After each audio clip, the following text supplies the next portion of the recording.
सुस्ती इंसान की सबसे बड़ी दुश्मन होती है। सुस्त इंसान जीवन में कभी सक्सेस नहीं हो सकता।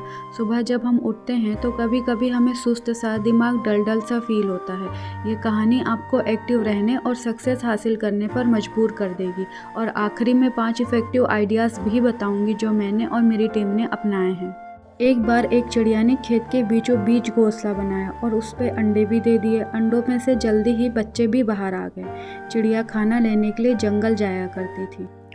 एक दिन ऐसे ही चिड़िया खाना लेकर वापस आई तो उसके बच्चे बहुत डरे हुए थे। चिड़िया माँ ने बच्चों से पूछा, क्या हुआ, इतने डरे हुए क्यों हो? बच्चों ने कहा, माँ आज किसान आया था, वो फसल काटने की बात कर रहा था। चिड़िया माँ बोली, डरो नहीं, कल फसल नहीं कटेगी। और आगे कई दिन बीत गए लेकिन फसल नहीं कटी। फिर ऐसे ही एक दिन चिड़िया जंगल से खाना लेकर वापस आती है। उसके बच्चे फिर से डरे हुए थे। चिड़िया माँ ने बच्चों से पूछा, क्या हुआ, क्यों डरे हुए हो? बच्चों ने बताया, आज फिर किसान आया था, वो मजदूरों से फसल काटने की बात कर रहा था। चिड़िया माँ ने बोला, डरो नहीं, कल फसल नहीं कटेगी। और वैसा ही हुआ, आगे कई दिनों तक फसल नहीं कटी। फिर एक दिन चिड़िया जंगल से खाना लेकर वापस आती है तो उसके बच्चों ने बताया कि माँ आज किसान फिर आया था, फसल काटने की बात कर रहा था, लेकिन हमें पता है फसल नहीं कटेगी। और बच्चे बहुत रिलैक्स थे। लेकिन इस बार चिड़िया माँ डर गई और बोली कि पूरी बात बताओ। बच्चे बोले, माँ किसान बोल रहा था कि वो खुद फसल काटेगा। चिड़िया माँ बोली, बच्चों कल फसल जरूर कटेगी, क्योंकि पहले किसान ने अपने बेटे पर भरोसा किया कि आलस के कारण बेटा फसल काटेगा। फिर उसने मजदूरों से बात करी अपने आलस के कारण कि मजदूर फसल काटेंगे, लेकिन कल वो खुद फसल काटने वाला है। हमें जल्द ही नया घर ढूंढना पड़ेगा। लेकिन अब चिड़िया माँ के बच्चे उड़ने के लायक हो चुके थे। अगले दिन सुबह ही चिड़िया और उसके बच्चे घोंसले से उड़ गए अपने नए घर की तलाश में। और अगले दिन फसल कट गई।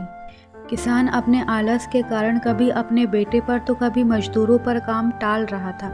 ऐसा नहीं है कि अपने काम के लिए किसी और की मदद नहीं लेनी चाहिए, लेकिन यहाँ किसान अपने आलस के कारण काम टाल रहा था। काम समय पर और अच्छे से पूरा होने पर रिस्पेक्ट और खुशी दोनों मिलती है और सक्सेस की तरफ आगे बढ़ते हैं। अब इफ़ेक्टिव आइडियाज़ जो मैंने और मेरी टीम ने अपनाया है। पहला है, सुबह जल्दी उठें और एक गिलास गर्म पानी पिए। हमारे दिमाग में 75% पानी होता है।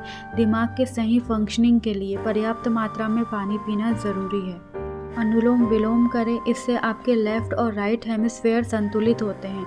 स्ट्रेस कम होता है, क्लैरिटी आती है, अटेंशन बढ़ता है, शांत और संतुलित मन की ओर ले जाता है। रोज़ सुबह उठे अपने विचार और लक्ष्य लिखें, इससे लेफ्ट हेमिस्फेयर एक्टिव होता है जो एनालिटिकल और रैशनल थिंकिंग के लिए जिम्मेदार है। सभी अच्छी चीज़ों के लिए आभार व्यक्त करें। रोज़ थोड़ा अपने कंफर्ट जोन से बाहर निकलें। जब आप खुद को चैलेंज करते हैं, कुछ नया काम करते हैं, तो दिमाग के न्यूरल कनेक्शंस को बढ़ाने की क्षमता बढ़ जाती है।